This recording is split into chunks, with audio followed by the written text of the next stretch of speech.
Okay. Do you understand? Yes, ma'am.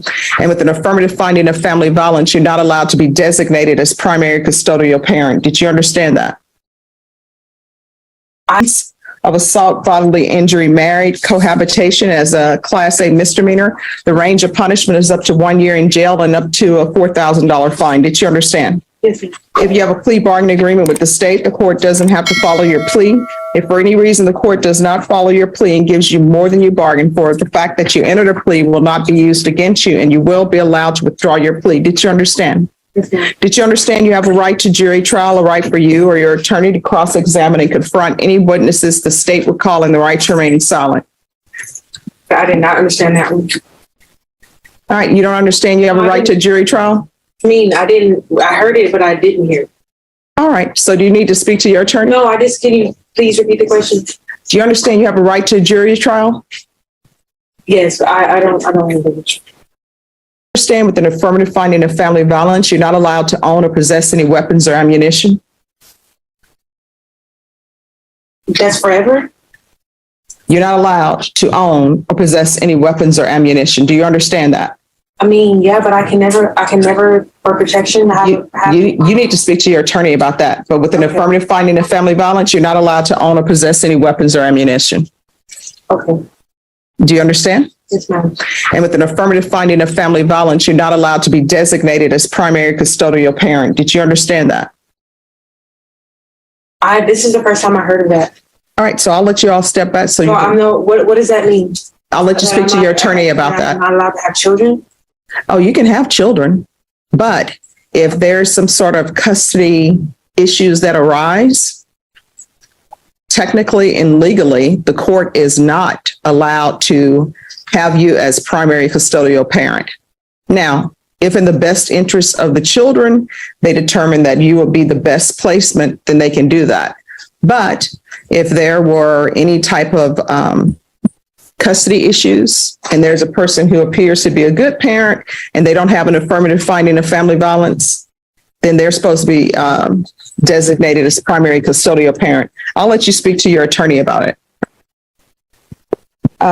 We were on the plea. So did you understand with an affirmative finding of family violence, you're not allowed to own or possess any weapons or ammunition? Yes. Did you understand with an affirmative finding of family violence, you're not allowed to be designated as primary custodial parent? Yes.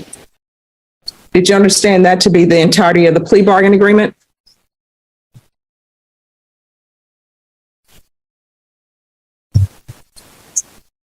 I don't understand what's going on here. But I'm not going to be able to have my kids? I'm not your attorney. So the only thing my job is to make you understand what the plea bargain agreement is. I've explained to you with regards to the meaning of an affirmative finding of family violence, and I always give people those instructions so they will know, because many times when people enter pleas on the criminal sides, they have an impact. Moment everything changes. He came into court expecting a plea deal, but suddenly realizes this could affect his future with his own children. The judge isn't just accepting a guilty plea, she's making sure he understands the life-changing consequences before he gives up his rights. And now the question is, will he go through with the deal, knowing exactly what it could cost him? Have an impact civilly and in other ways. So with all of these family violence cases, when there's an affirmative finding of family violence, there are certain collateral consequences. One of those is you can't have a weapon. You can't possess ammunition. That's how it is in Texas. I can't tell you how it is in other states. But you can't have weapons, you can't have ammunition, and you can't be designated as primary custodial parent. So legally, you can't be designated as primary custodial parent. Those are the consequences of entering a plea, and those are the consequences of having an affirmative finding of family violence. Now, if you would like to, counsel, we can bring this back for tomorrow. No, it's okay. It's fine. All right, this is what I'm doing. I'm gonna have you all take a seat just to talk it out more. I do understand it, but it's just it's a horrible thing for to have this horrible. So I understand it, but I mean, all the cases here are horrible. They're felony cases. I thought it was getting reduced. It's still getting reduced, but it's still, all these cases have consequences. Whether it's being reduced to a misdemeanor or not, there are consequences that flow from felony cases and consequences that flow from criminal charges. So what I'm going to do is I'm going to have you sit with your attorney, because I want you to, if you're planning on entering a plea in this case, I want you to enter it with a clear conscience and a clear understanding. So it appears to me, and I may be wrong, I'm making assumptions here, that you didn't know the consequences civilly of entering a plea in this case. And the fact that you're talking to me about, am I ever going to be able to possess weapons? Am I ever going to have my children? That's something that you need to discuss with your attorney, and it needs to be in a setting. I don't want to say without passion or objectively, because I know these are all personal matters, but it needs to be something that's thought about with clear head and something to think about. All right. So I'm going to have you all step back. And if your attorney feels like it's best that this be taken up tomorrow, we'll take it up tomorrow. I'm here all week. All right, so just step back and discuss it with your I attorney. understand it. There's nothing I could do. All right, just step back and talk to your attorney. So, Ms. Brown, I've gone over the plea bargaining agreement with you. Did you understand that to be the plea? Yes, ma'am. And do you understand the consequences of entering a plea with an affirmative finding of family violence? Yes. And knowing that? All right, after reviewing state's exhibits 1 and attachments, the court will find there's sufficient evidence to find you guilty. The court will defer finding of guilt as you apply for deferred adjudication. Are we proceeding with sentencing? Yes, Your Honor. Anything you wish to say on behalf of your client? He has had two problems, I guess, communicating and understanding what is happening, but after explaining several times her situation, she understands everything, and we're asking that the court accept the recommendation from the state to place on deferred. All right, what was your warrant for? In the police report, it says that when the complainant called the police showed that you had a warrant. So what did you have an active warrant for?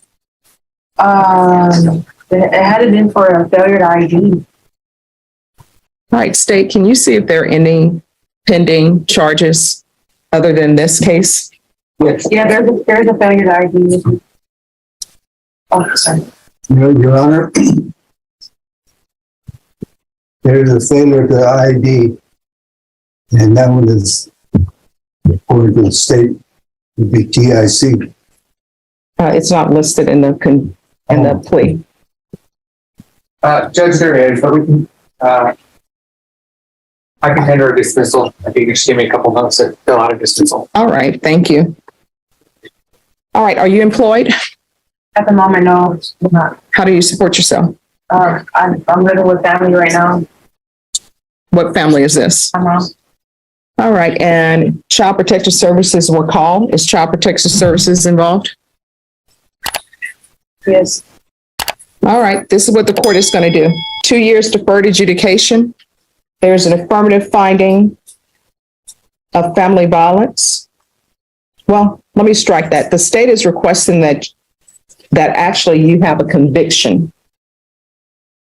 What the court can do is you can have a conviction. That's what you bargained for, or either I can give her deferred adjudication.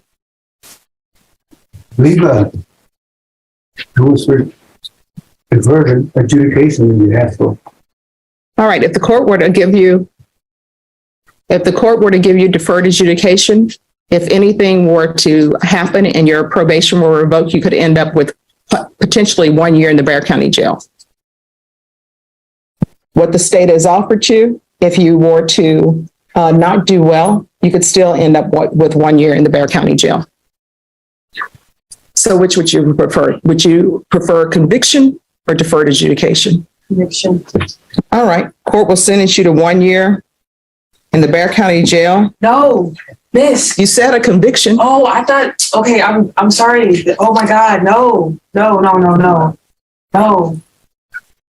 So are you I thought you asking, meant like on the record. are you asking for deferred? Yes, ma'am.